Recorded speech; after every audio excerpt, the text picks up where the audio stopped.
Hello नमस्कार दोस्तों, स्वागत है आपका हमारे YouTube चैनल में। दोस्तों, आर्टिकल्स इंग्लिश ग्रामर का एक ऐसा मुद्दा है जो आपको हर पल कहीं ना कहीं यूज़ करना पड़ता है। ठीक है, अगर आपको इंग्लिश को ये सेंटेंस लिखने हैं या फिर इंग्लिश बोलना है, कहीं ना कहीं आपको आर्टिकल्स का यूज़ करना होता है और ज़्यादातर मिस्टेक्स आर्टिकल्स में ही होती है। हम कंफ्यूज हो जाते हैं कि कहाँ ए लगाना है, कहाँ एन और कहाँ द।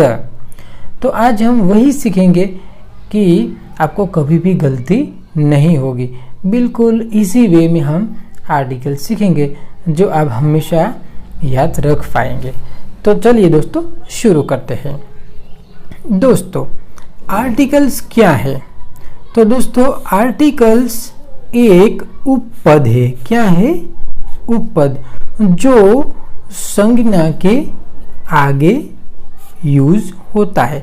संज्ञा यानी कि नाम, जिसे इंग्लिश में हम कहते हैं नाउन। ठीक है, तो संज्ञा यानी कि नाम के आगे उपपद आर्टिकल्स का यूज किया जाता है। ठीक है दोस्तों, अब आगे बढ़ते हैं। दोस्तों, आर्टिकल्स दो प्रकार के हैं। पहला प्रकार है इनडेफिनाइट आर्टिकल्स, जिसे हिंदी में हम कहेंगे अनिश्चित आर्टिकल, जिसके दो उदाहरण हैं हमारे पास, ए और एन, यानी कि ए और एन, ये दोनों इनडेफिनाइट आर्टिकल्स कहे जाते हैं, जिसका मतलब होता है एनी, यानी कि कोई एक। ठीक है, कोई एक, मतलब कि आप डेफिनेट नहीं कर सकते, उसे हम कहेंगे अनिश्चित। दूसरा जो प्रकार है वह है डेफिनाइट, यानी कि निश्चित आर्टिकल्स, और डेफिनेट में आता है द जो आर्टिकल है वह डेफिनेट आर्टिकल कहा जाता है। ये बात आपको समझ में आ गई। फिर हमें देखना है कि आर्टिकल ए एन और ध किन किन संज्ञा यानी कि नामों के सामने यूज़ किया जाता है। तो दोस्तों, आर्टिकल जो ए और एन है वह याद रखिए सिर्फ एक वचन के साथ ही उपयोग किया जाता है, सिर्फ एक वचन याद रखिएगा।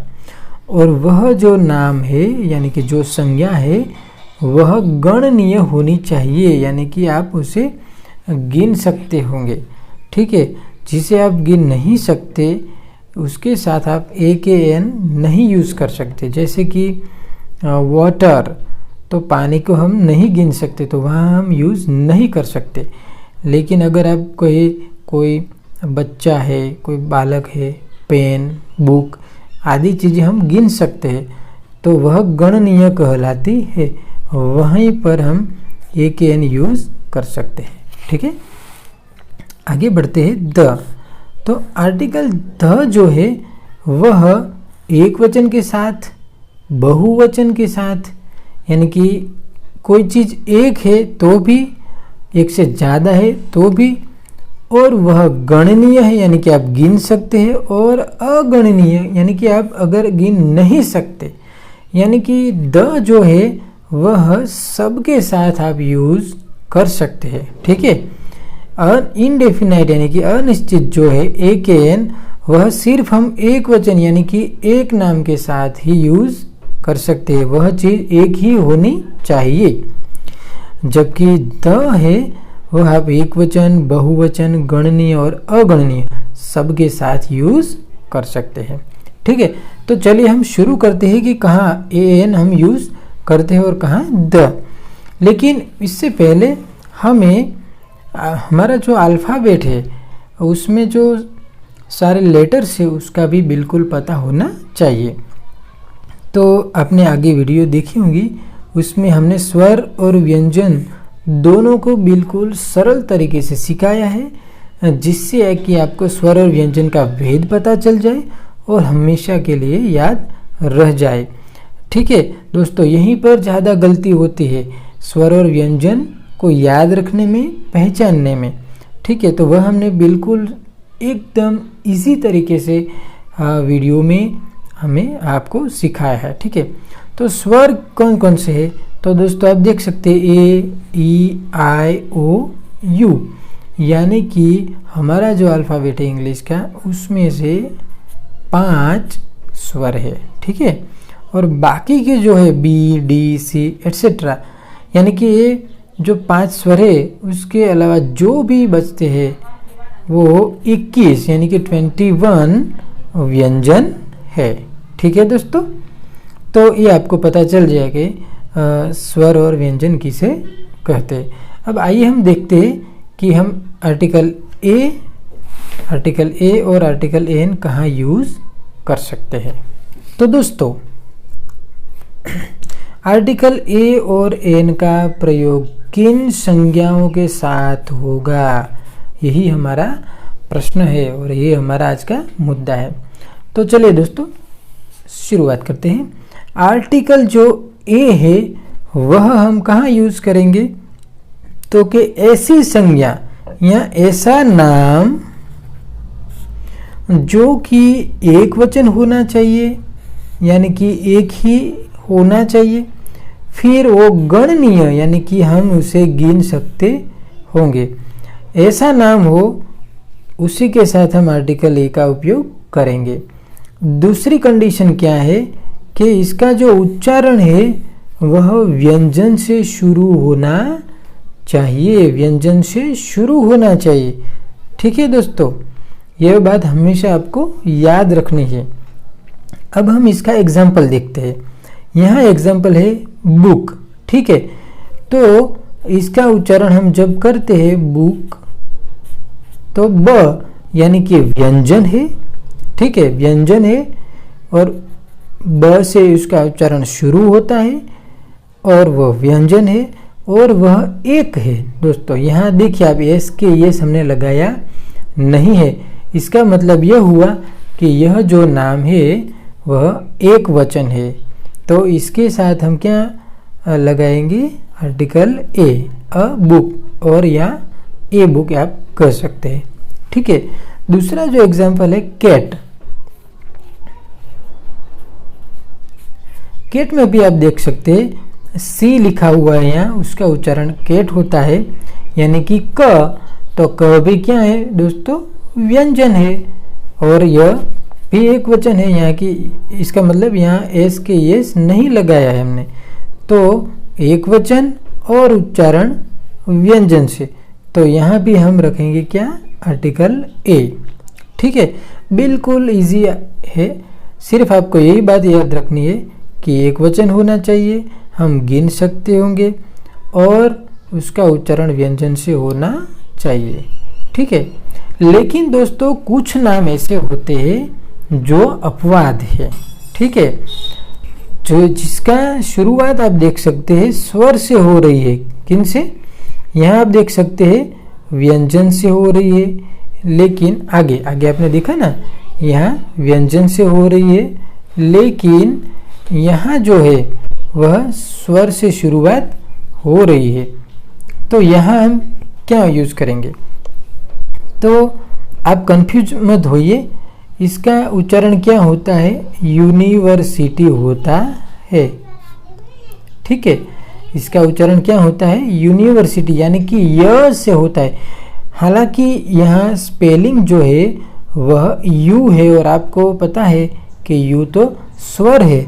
स्वर है तो क्या हमें यहाँ एन यूज़ करना चाहिए? नहीं दोस्तों, यूनिवर्सिटी यानी कि य से बोला जाता है, य से बोला जाता है, इसीलिए यह व्यंजन से शुरू हुआ यह माना जाएगा। इसका उच्चारण जो है वह व्यंजन से होता है, इसीलिए यहाँ भी हम रखेंगे ए। ठीक है, फिर दूसरा एग्जाम्पल है वन। तो यहाँ भी आप गलती मत करिएगा, शुरुआत यहाँ से ओ से हो रही है, ओ तो स्वर है, लेकिन इसे बोलते हैं वन। ठीक है, वन यानी कि वह भी क्या है? व्यंजन, इसलिए यहाँ भी हम ए का यूज़ करेंगे। अब हम आगे देखेंगे कि एन का यूज़ कहाँ होता है। ठीक है, तो आप देख सकते हैं कि एन का यूज़ भी जो कोई संज्ञा है वो एक वचन होनी चाहिए, यानी कि एक ही होना चाहिए, और वह गणनीय होना चाहिए, यानी कि हम उसे गिन सकते होंगे। फिर इसका उच्चारण किस से शुरू होना चाहिए? स्वर से। याद रखिए, कहाँ से शुरू होना चाहिए? स्वर से। जब हम ए की बात कर रहे थे तो ए में आपने देखा होगा कि ए का यूज़ हम व्यंजन के साथ करते थे जी, यानी कि जो नाम का उच्चारण व्यंजन से होता है वहाँ हम यूज़ करेंगे ए। लेकिन जब हम एन की बात करते हैं तो एन में आपको याद रखना है उसका उच्चारण जो भी नाम है उसका स्वर से होना चाहिए। हम एग्जाम्पल देखते हैं ब्लैंक और एप्पल, ठीक है। तो यहाँ आप देख सकते हैं ए, तो ए क्या है? स्वर है, हमें पता है, और ये उसका उच्चारण होता है एप्पल, ठीक है। तो ए से शुरू होता है, वह स्वर है, इसीलिए वहाँ हम रखेंगे एन। फिर एलिफेंट, यहाँ ई है, लेकिन उच्चारण फिर भी ए से ही होता है, एलिफेंट, ठीक है। तो यहाँ भी हम रखेंगे एन, ठीक। फिर कुछ अपवाद है, जैसे कि यहाँ आप देख सकते हैं एच, तो इसे हॉनेस्ट नहीं पढ़ा जाएगा, इसे क्या पढ़ा जाएगा? ऑनेस्ट, इसे पढ़ा जाएगा ऑनेस्ट। याद रखिएगा दोस्तों, ठीक है। तो यह इसका यानी कि एच जो है वह साइलेंट है, इसलिए ओ से शुरू होता है इसका उच्चारण, तो यहाँ भी हम रखेंगे एन। फिर दूसरा एग्जाम्पल है ऑनरेबल, यहाँ भी एच साइलेंट है और उच्चारण शुरू होता है ओ से, ऑनरेबल, ऑनरेबल पर्सन, ठीक है दोस्तों। यहाँ ऑनेस्ट मैन। याद रखिए दोस्तों, सिर्फ अगर विशेषण होता है तो आर्टिकल हम यूज़ नहीं कर सकते, साथ में नाम होना जरूरी है। यहाँ भी ऑनरेबल पर्सन है, तो ओ से शुरू होता है, तो यहाँ भी यूज़ करना होगा हमें आर्टिकल एन, ठीक है। दूसरे कुछ अपवाद है, जैसे कि आप देख सकते हैं एम ए स्टूडेंट, ठीक है। तो एम जो है यहाँ आप देख सकते हैं वह व्यंजन है, लेकिन उसका जब उच्चारण करेंगे तो हम क्या करेंगे? एम ए ऐसा बोलेंगे। तो ए से शुरू होता है, इसका मतलब होता है ए, एम ए से शुरू होता है, और ए क्या है? स्वर, इसलिए स्वर का जो यूज होता है, यानी कि स्वर से जो उच्चारण शुरू होता है वहाँ हम यूज करते हैं एन। फिर आगे का एग्जाम्पल है एस एस सी, वहाँ भी ऐसा ही है बिल्कुल, एस, तो ए से शुरू होता है, तो वहीं पर भी हम यूज़ करेंगे आर्टिकल एन, ठीक है दोस्तों। तो बिल्कुल इजी है, जब भी आपको स्वर से उच्चारण दिखने को मिले तब हम यूज़ करेंगे आर्टिकल एन, और जब भी आपको व्यंजन से दिखने को मिले तब हम यूज़ करेंगे आर्टिकल ए, ठीक है। और दोनों आर्टिकल ए और एन दोनों एक वचन के साथ ही हम यूज़ करेंगे, एक वचन, और वह गणनीय होना चाहिए, ठीक है। तो चलिए दोस्तों, अब आगे का वीडियो देखने के लिए जुड़े रहिए हमारे साथ, और आगे का हम देखेंगे आर्टिकल द। Thank you.